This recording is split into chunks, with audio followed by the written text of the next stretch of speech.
দেশ চ্যানেলে আবারও সবাইকে স্বাগতম। প্রিয় বন্ধুরা, আপনাদেরকে নিয়ে যাচ্ছি আজকে একটি সফলতার গল্প শোনাতে। একজন স্টুডেন্ট কিভাবে মাছ ও কলার চাষ করে সফলতা পেয়েছে সেই গল্পটি আজকে আপনাদেরকে শোনাতে নিয়ে যাচ্ছি। অবশ্যই পুরো ভিডিওটি দেখবেন প্লিজ।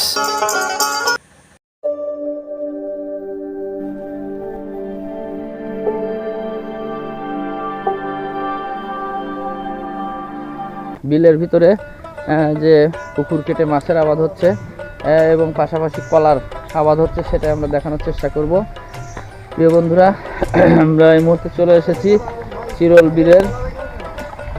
বিলের একদম মাঝখানে একটি বড় একটি প্রকল্প হয়েছে। সেটা হচ্ছে মৎস্য চাষের পাশাপাশি পুকুরের উপর দিয়ে দেখুন কলার আবাদ করা হয়েছে। ব্যাপক পরিমাণে কলার একটি ভালো আবাদ হয়েছে। আমরা আপনাদের একটু দেখানোর চেষ্টা করি।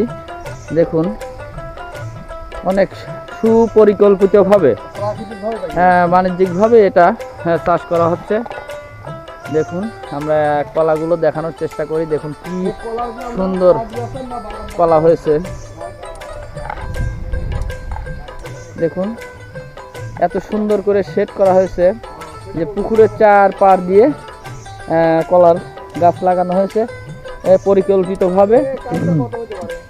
প্রচুর পরিমাণে কলা একটু দেখানোর চেষ্টা করি। এই যে পুকুরটা সুন্দরভাবে পুকুর কাটা হয়েছে পরিকল্পনা করে। প্রিয় দর্শক, এই যে দেখুন অনেক বড় কলার কাজ, প্রত্যেকটা গাছে কলা ধরছে। আমরা দেখানোর চেষ্টা করি আপনাদেরকে। এরকম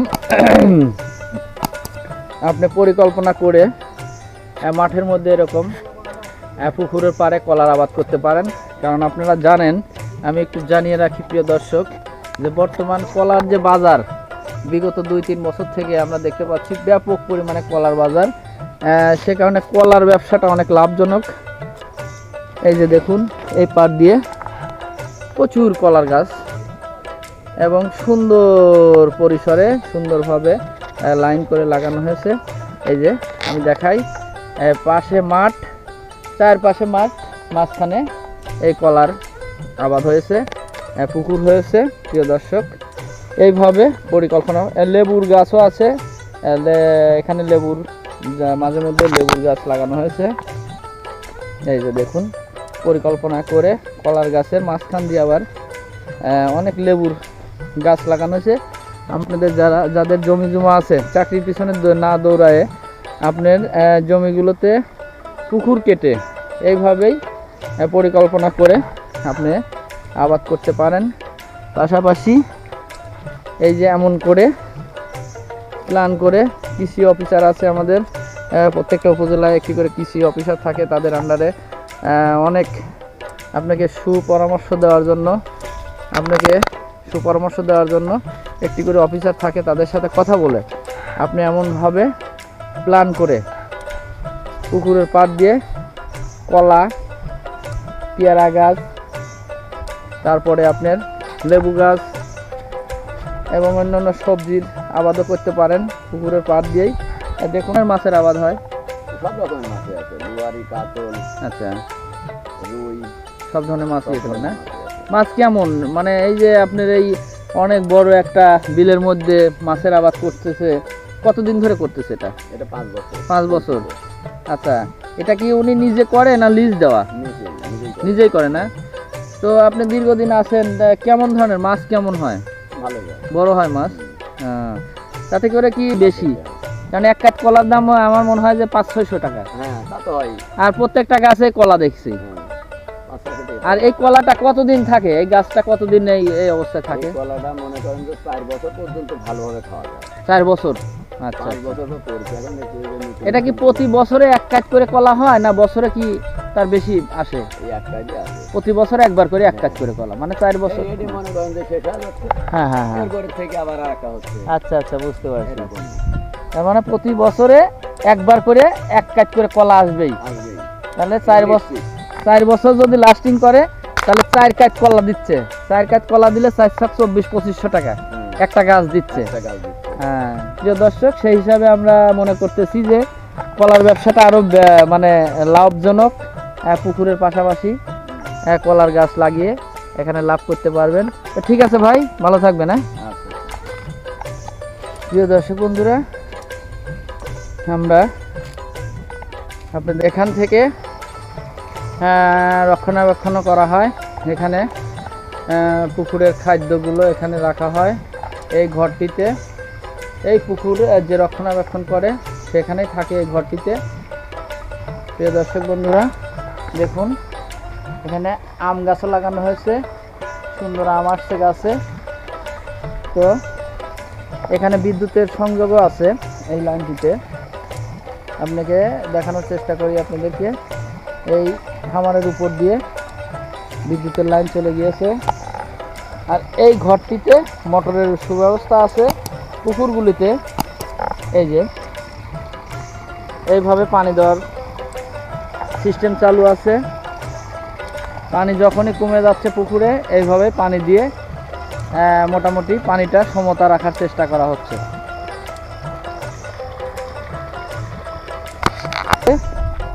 মাছের খাদ্য তৈরির জন্য এইটাতে বিভিন্ন ধরনের খাদ্য এখানে মিক্সিং করে খাদ্য খাওয়ানো হয়। দেখুন একটি সুন্দর এখানে পাকা করে একটি তৈরি করা হয়েছে। এই জায়গা থেকেই খাদ্য তৈরি করে এখানে মাছকে খাদ্য দেওয়া হয়। আর হ্যাঁ, রেস্টের জন্য এই যে একটি বাংলো ঘরও আছে এখানে। অনেক সুন্দর বাতাস, আপনার এত তাপদাহের মধ্যেও এখানে এসে অনেক শান্তি পাবেন। সারাক্ষণ ঠান্ডা বাতাস বয়। যারা রক্ষণাবেক্ষণ করেন তারা এই জায়গাতেই বসে থাকেন দিনে এবং রাত্রে। এখান থেকে পাহারা দেওয়া হয়। এই যে সুন্দর একটি ঘর, মনের মতো একটি ঘর পেলাম প্রিয় দর্শক।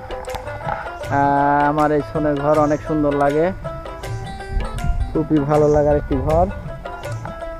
আপনাদেরকে আমি সুন্দরভাবে দেখানোর চেষ্টা করি আমার। এবং বর্তমানে সবচেয়ে সেরা একটি ফ্রুটস কলা, যে কলাটা আমাদের নিত্যদিনের খাদ্যর তালিকায় আছে, প্রতিদিনই লাগে। তো সেরকম একটি কলার বাগান পুকুরের পাড় দিয়ে, সেই বাগানে চলে এসেছি আপনাদেরকে দেখানোর জন্য। আপনাদেরকে এটা সাজেস্ট করতে পারি যতদূর জানলাম শুনলাম। এরকম বিজনেস আপনি করতে পারেন। আপনার যদি নিজস্ব জায়গা জমি থাকে অবশ্যই মাঠের মধ্যে আপনি এরকম বিজনেস স্টার্ট করতে পারেন। ছোট হোক বড় হোক করতে পারবেন। দেখুন প্রিয় দর্শক, সবচেয়ে মনটা ভরে যাচ্ছে। প্রচুর পরিমাণে কলা, প্রত্যেকটা গাছে কলা, প্রত্যেকটা গাছে কলা আমরা দেখতে পাচ্ছি। ব্যাপক একটি ভালো ফলন আমার কাছে মনে হচ্ছে এই বাগানটাতে। দেখুন প্রত্যেকটা গাছে কলা দেখতে পাচ্ছি, খুবই ভালো লাগছে এবং পর্যাপ্ত কলার গাছ।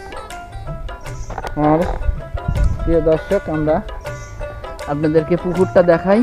দেখুন অনেক বড় একটি পুকুর, অনেক বড়, বিশাল। কমপক্ষে আমার মনে হচ্ছে যে মিনিমাম 20 বিঘা জমির উপরে এই পুকুরটি নির্মিত হয়েছে। এবং পানিও মাশাআল্লাহ অনেক পানি আছে, অনেক পানি।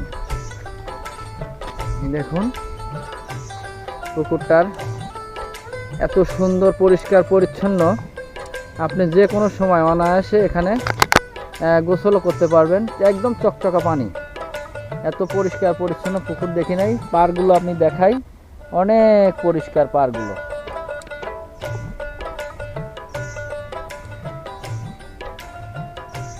তো মাশাআল্লাহ মাছও খুব ভালো হয়।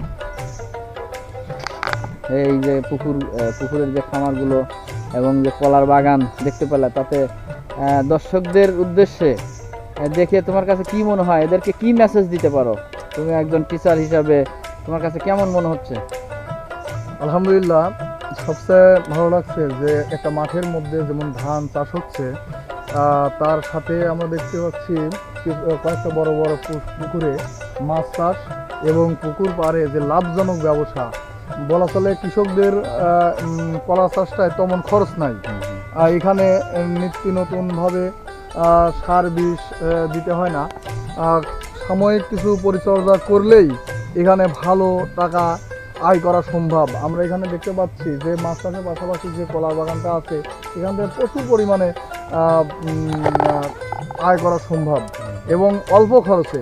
একটা জমিতে আমরা জমিগুলো দেখি ধান চাষে কৃষকদের সাথে পরামর্শ করে বা আলোচনা করে জানতে পারলাম যেখানে কীটনাশক, সার এবং এখানে লিভার বিল দিয়ে যে খরচ, তাতে এদের যে পরিমাণ ধানের দাম, এই ধানে হয়তো বা তাদের পোষাবে না। কিন্তু আজকে আমরা যে মাছ চাষ এবং কলার চাষ দেখলাম, এখানে তার চেয়ে আমার মনে হয় যে 10 গুণ বেশি লাভ করা সম্ভব এই পদ্ধতিতে। এই জন্যই আমরা যদি শুধু ধান চাষের উপর নির্ভরশীল না হয়ে সাথে আরও কিছু করি, যেমন মাছ চাষ, এই যে কলার চাষ আছে, এর সাথে আরও দেখতে পেলাম যে লেবুর চাষ হচ্ছে, মাঝে মাঝে লেবুর গাছ আছে। অবশ্যই এখানে এটা লাভজনক প্রতিষ্ঠান বলে আমি মনে করি। বেকার সমস্যা সমাধানের জন্য এটা বড় একটা উদ্যোগ হতে পারে। আরেকটা কিছু করা যেতে পারতো, এখানে যদি একটা মুরগির খামার থাকতো, আমার মনে হয় সেখানে পাশাপাশি মুরগির বিষ্ঠাটা মাছের খাদ্য হতো এবং মুরগির ডিম থেকেও আমরা আমিষের ঘাটতি পূরণ করতে পারতাম। এবং এখানে আসলে শুধু চাকরি করতে হবে এমন না, বেকারত্ব দূর করার জন্য যেহেতু আমাদের টার্গেট একটাই, সেটা হচ্ছে অর্থ আয় করা।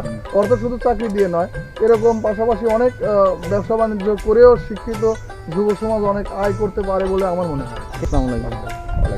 কি নাম আপনার? মোহাম্মদ ইসমাইল হোসেন। বাড়ি কোথায়? বেসপাড়াতে। ও, বেসপাড়াতে। আচ্ছা, পড়াশোনা? মোটামুটি পড়াশোনা করি আপনার ডিপ্লোমা পড়াশোনা করেন, পাশাপাশি এই যে এই প্রজেক্টের ইয়া করছেন আর কি। তো এটা কত বিঘা জমির উপরে এই পুকুরটা? এটা আছে আপনার 16 বিঘা জমি। প্রিয় দর্শক, আমি 20 বিঘার একটা আনুমানিক কথা বলছিলাম, তো আমরা মালিককে পেয়ে গেছি। সঠিক তথ্য যেটা 16 বিঘার উপরে পুকুরটা। তো পুকুরের পাটটা সহ 16 বিঘা নাকি? শুধু পুকুরটাই আছে। ও, তার মানে তো 20 বিঘার উপরে তাহলে হবে। 20 বিঘা। আচ্ছা, 19 বিঘা জমির উপরে উনি এটা করছে। তো মাশাআল্লাহ, একজন পড়াশোনার পাশাপাশি ভাইজান এই খামার করছে। এটা অনেক সুন্দর দৃশ্যমান আমরা দেখতে পাচ্ছি। তো মাছ কেমন হয় এখান থেকে? মোটামুটি ভালোই হয়। কি ধরনের মাছের আবাদ করেন আপনি? মাছ মোটামুটি আপনার আছে হচ্ছে রুই আছে, কাতলা আছে, আচ্ছা আচ্ছা, তারপর মিগেল আছে, আচ্ছা। সিলভার আছে। মোটামুটি সাধারণত মাছ কতদিন পর উঠান? আপনার সিলভারটা 3 থেকে 3.5 মাসের মধ্যেই উঠে যায় না? আচ্ছা। আর এটা ছাড়া লাগে হচ্ছে আপনার পোনা মোটামুটি 250 গ্রাম থেকে 300 গ্রাম। আচ্ছা, এরকম ছাড়লে 3 মাসের মধ্যে বা 2.5 মাসের মধ্যে আপনি মাছ উঠাতে পারেন। তখন হয় না, 3 মাস 3.5 মাস। তখন কতটুকু এর ওজনটা কতটুকু হয় সিলভারে? ওজন আসে 2 কেজি 2.5 কেজি এরকম আসে। মাশাআল্লাহ, তাহলে তো অনেক ভালো ওজন হয়। তো মোটামুটি সিলভারটা ভালো বাড়ে তাহলে। আর অন্য মাছের পোনা কতদিন? বছরে হয়তো 2 বার বিক্রি করা যায়। আবার যদি আপনি একবার বিক্রি করেন তাতেও ভালোই হয়। আচ্ছা আচ্ছা। তো সব মিলে মানে আপনার এখান থেকে ভালো একটা প্রফিট আসে তো? আলহামদুলিল্লাহ ভালো। বিশাল আকারের যে পাড় দিয়ে যে কলার বাগান, এইটার থেকে কেমন আপনার আর্নিং আসে, কেমন ইনকাম আসে? মোটামুটি আসলে এগুলা থেকে যা আসে সেগুলা মাছের পিছে যায়। আচ্ছা আচ্ছা। এই কলার বাগান থেকে যেটা আসে এটা দিয়ে মাছ চাষ করা হয় যায়। মানে বাড়তি আর ঘরের থেকে টাকা লাগে না? ঘরের থেকে কিছু লাগে, অল্প কিছু লাগে। এগুলা দিয়ে সবকিছু তো আর হয় না। মোটামুটি এখান থেকে আছে সবকিছু মনে করেন। আছে। কতজন আপনার এখানে আপনাদের এই পুকুরটা দেখাশোনার জন্য? একজন। আচ্ছা আচ্ছা। মানে মাছ চাষের এই একটা জিনিস সুবিধা আছে কি, যদি একজন যদি আবাদ করে মোটামুটি ধরেন 50 বিঘা আবাদ করা, মানে একটা লোক হলে 50 বিঘা আবাদ করা সম্ভব দেখাশোনা করার জন্য। এছাড়াও ধরেন শুধু দেখাশোনার জন্য। হ্যাঁ, দেখাশোনা, মাছের খাবার দাবার দেওয়া। আর এই যে কলা গাছ দেখতেছেন, কলা গাছ চাষাবাদের জন্য যখন যেরকম লোক লাগে তখন সেইভাবে লাগাইতে হয়। ধরেন আপনার প্রয়োজন হলো গাছের গুড়া টুড়া খোলার জন্য, তখন ওই সময় যা হয়তো আপনার 2-5টা লেভেল নিচ্ছেন, নিয়ে কাজ শেষ 5-7 দিন কাজ করা, এইভাবে আর কি। পিছনের দিক তাকাতে হবে না, পড়াশোনা শেষ করে চাকরি বাকরি এই ধরনের আর আপনার মানে পিছনে তাকাতে হবে না যে আমার একটা ভালো একটা বিজনেস আছে। এটা মোটামুটি মনের দিক থেকে একটা তৃপ্তি, একটা শক্তি পাবেন তো নাকি? ব্যবসাটা যে আপনি শিখতে পারছেন, এটাই আপনার জন্য বড় প্লাস। এটা অনেক কিছু এটাই এই মাসে মানে মাছ আবাদ মোটামুটি হ্যাঁ, ফুল ভাবে মাছ চাষটা আমি মাছ চাষটা আপনি শিখে গেছেন। আমি ফুললি এবং আমার মনে হয় যে এর পাশাপাশি যে কলার যে বিজনেসটা, যে আবাদটা, এটার এ টু জেড আপনি এটার বিষয়ে আপনার মাথায় চলে এগুলো আসে। আমি মোটামুটি একাই সবকিছু পরিচালনা করতে আমার কোনো অসুবিধা নেই। সেটাই আলহামদুলিল্লাহ, আমরা এটাই জানতে চাচ্ছি যে আপনি পড়াশোনার পাশাপাশি বাবা উদ্যোগ নিছে, ঠিক আছে, বাবার জমি জমা সব ঠিক আছে, কিন্তু আপনি এটার সাথে থেকে লেগে অনেক বাচ্চারা, অনেক ছেলেরা পড়াশোনা করে কিন্তু বাবার কোনো ব্যবসায় যায় না, দেখাশোনা করে না, ভবিষ্যতে বাবার একটা সময় যা কোনো কিছুই থাকে না, কিন্তু ওই ছেলের তখন কি হবে? ছেলে কিন্তু তখন আর কিছুই পাইল না। সেটা আসলে যদি আল্লাহ না করুক সে কোনো চাকরি বাকরি জোগাতে না পারে, তখন কিন্তু তার জন্য অনেক বড় একটা কষ্টের ব্যাপার হয়। কিন্তু এরকম সন্তান আমরা চাই, আমরা জনগণ মানে সবাইকে এই মেসেজই দিতে চাই যে একটা মানুষ যদি একটা উদ্যোক্তা হয়, তার সন্তান যদি সেই ব্যবসা প্রতিষ্ঠানগুলি নিজের করে দেখে, শিখে নেয়, তাহলে তার জন্য একটা বড় প্লাস। আপনার বা আপনার পরিবারের বা পিতার কোনো কৃষি খামার, ক্ষেত খামার থাকলে পড়াশোনার পাশাপাশি সেটার সাথে সংযুক্ত থাকতে পারেন, শিখতে পারেন সে কাজটা, ভবিষ্যতের জন্য এটা অনেক আপনার জন্য উপকার হবে। তো আজকে আপনাদের কাছ থেকে বিদায় নিচ্ছি, সবাই ভালো থাকবেন, সুস্থ থাকবেন, আল্লাহ হাফেজ।